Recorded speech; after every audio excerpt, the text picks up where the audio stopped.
Hello friend, मेरे YouTube channel आत्मसम्मान में आप सभी का स्वागत है। आज हम लोग पिछले वीडियो को आगे बढ़ाते हुए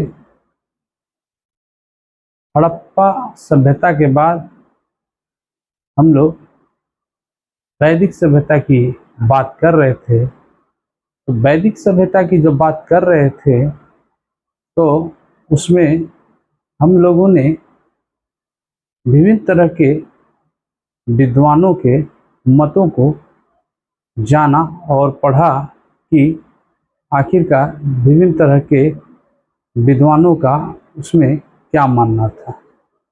आगे जब हम लोग वैदिक सभ्यता के उन तथ्यों को खंगालते हैं जिससे वैदिक संस्कृति के बारे में पता चलता है, तो उन साहित्यों में ऋग्वेद, जैन अवेस्ता और इसके अलावे भी ओडिसी, साथ ही अन्य ग्रंथों को जब हम लोग खंगालते हैं तो ऐसा पाया जाता है कि वैदिक सभ्यता का जो भौगोलिक परिस्थितियां रही हैं वह भारत, पाकिस्तान, अफगानिस्तान, इराक, ईरान, इसके साथ ही अंतोलिया जैसे प्रदेश रहे हैं। साथ ही पूर्वी यूरोप भी इसका हिस्सा रहा है। इसकी यदि हम लोग भाषा के आधार पर उत्पत्ति या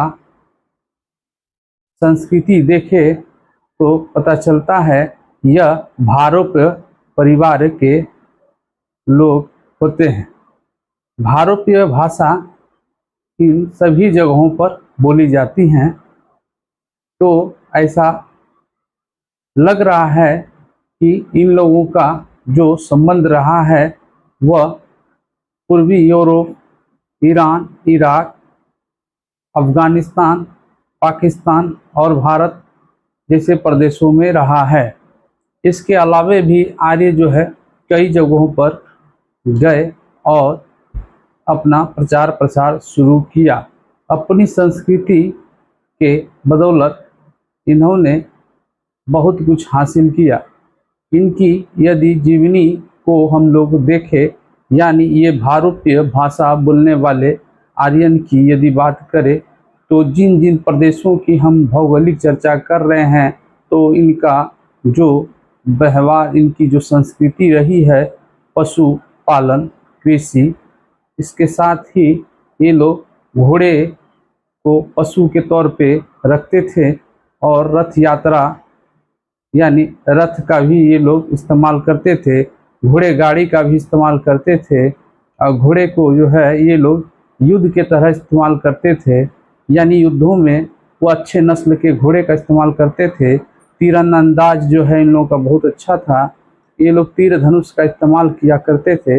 इन सारी संस्कृतियों को यदि हम लोग देखें तो यह आपको पूर्वी यूरोप और साथ ही दक्षिण रशिया, उसके साथ ही मध्य एशिया और भारत, पाकिस्तान, अफगानिस्तान जैसे देशों में देखने को मिलता है।